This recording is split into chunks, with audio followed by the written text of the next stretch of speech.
Mirë se erdhe në botën ku askush nuk është i pafajshëm. Sekrete shqiptare, vendi ku rrëfimet më të thella, më të ndaluara dhe më të pathëna të shqiptarëve marrin zë. Na bëni subscribe për histori të ndryshme.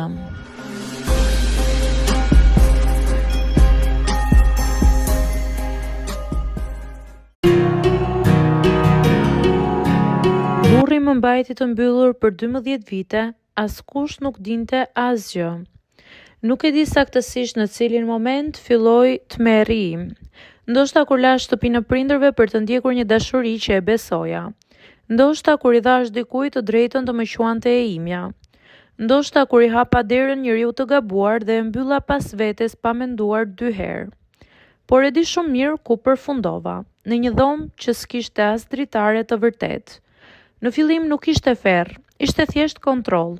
Ai donte të dinte ku isha, me kë flisja, pse vonohesha, e quaja kujdes, e quaja dashuri, xhelozi. Tani e di që ishte paralajmërim. Thoshte se më donte shumë, aq shumë sa nuk mund të më ndante me askënd. Unë qeshja, më dukej shumë romantike. Ishte budallëku më i madh që kam bërë. Kur u martuam, filloi ngadalë, më kërkoi të mos dilja shumë. Pastaj të mos takohesha me shoqet.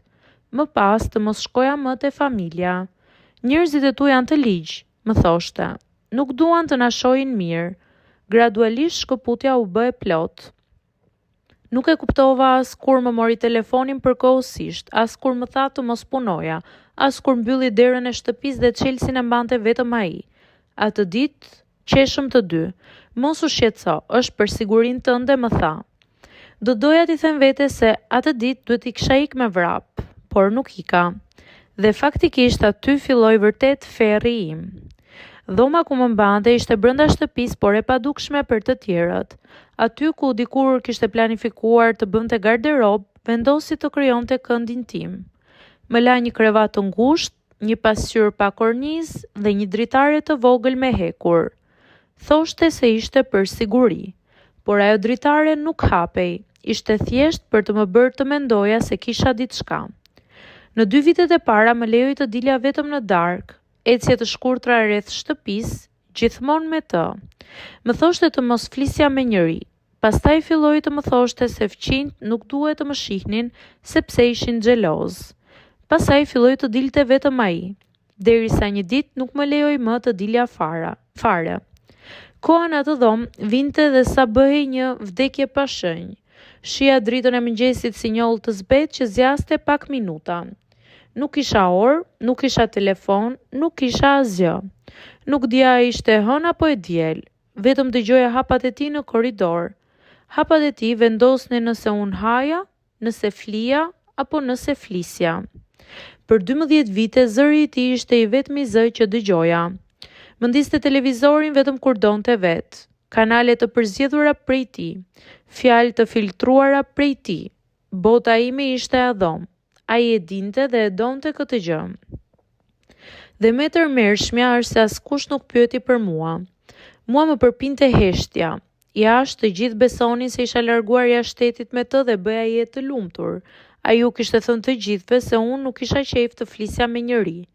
Dhe njerëzit e kishin besuar.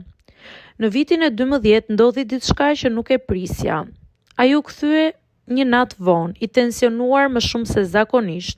E kuptova nga mënyra si hapi derën dhe diçka kishte ndryshuar. E kuptova nga heshtja e tij, nga sytë që nuk më shikonin. Pastaj dëgjova sirenat. Dritat blu zun dritaren time të mbytur nga hekuri. Nuk e dija çfarë ndodhte, por pash frikën e tij për herë të parë. Frikën e vërtet. Ai u largua me vrap, nuk e mbylli derën deri në fund. E la të çelte pa e kuptuar. U përkula shtyva lehtë dhe dera u hap për herë të parë pas 12 vitesh. Nuk e kam ndier kurrë ajrin si atë natë, nuk e kam parë kurrë qiellin me atë ngjyrë. Edhe errësira kishte një aromë lirie. Isha e dobët me zi ecja, por dola jashtë. Policët më panë. Nuk dija si të flisja, nuk dija as emrin tim të plot. Më duhej kohë që të besoja se nuk do të më kthenin më brenda. Njerëzit pyesnin si ishte e mundur që askush nuk e kishte ditur. Nuk e din sa let fshien gratë në këtë botë, mjafton një burr i gabuar dhe një derë e mbyllur. Tani nuk ka mende përgjigje për shumë gjëra. Po mësoj të jetoj si njëri, jo si hije. Po mësoj të flas, të qesh, të dal jashtë. Po mësoj se njerëzit nuk duhen besuar verbërisht. Po mësoj se dashuria nuk është burg. Dhe më e rëndësishmja, po mësoj se as 12 vite ferri nuk mjaftojnë të shuaj një shpirt që vendos të jetoj përsëri, sepse unë jam gjallë dhe kjo është fitoria ime.